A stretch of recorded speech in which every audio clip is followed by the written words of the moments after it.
So looking at ankle mobilisations, we're going to begin with just some passive movement, and we can start with some inversion, and we're creating a block there with the fingers just above the medial malleolus, and then the thumbs are coming somewhere near the cuboid, and we're pushing over the block that we've created with our fingers, working in oscillations, finding the end of range and aiming just to improve on that, thinking more about the joint than the muscles that cross the joint.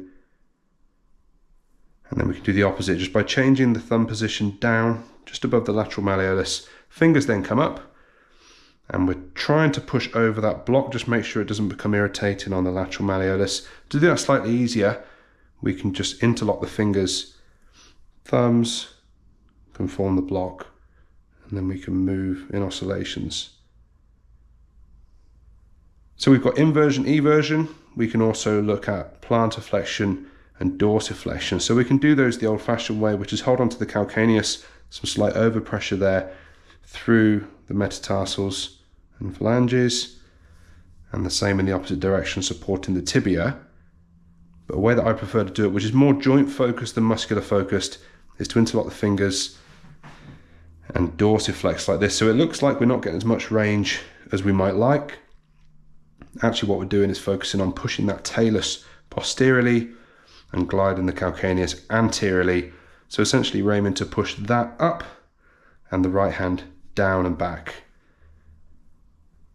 Sometimes you'll get a little click here, which is a small manipulation between the talus and tibia, and we can then go the opposite way as well.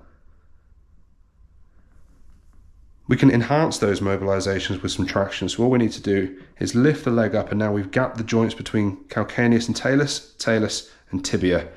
And we're going to do exactly the same mobilisations that we did, but we can work a bit more holistically from side to side.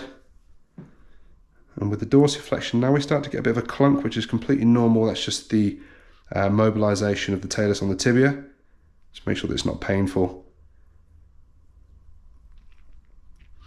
And finally, for mobilisations of the ankle, we're focusing on the calcaneus and the talus. So we're going to support with the webbing of the right hand just above the malleoli.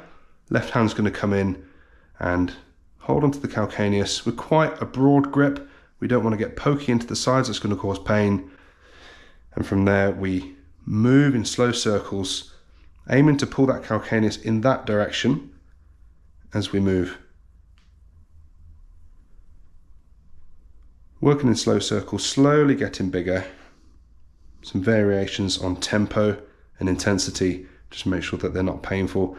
And then finally, we're looking for that posterior glide of the talus again. So using a very similar grip there, we've got webbing of the fingers of the right hand, thumb and index finger, just there where the talus is going to be. Left hand onto the calcaneus, and we're applying some pressure with the right hand in that direction, left hand in that direction.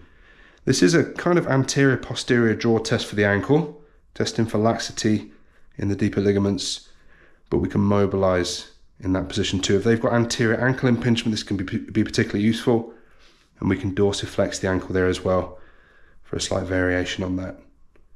So all of them together, inversion, eversion, dorsiflexion, plantarflexion, the same thing with traction applied. And then we've got the two calcaneus focused mobilizations there as well.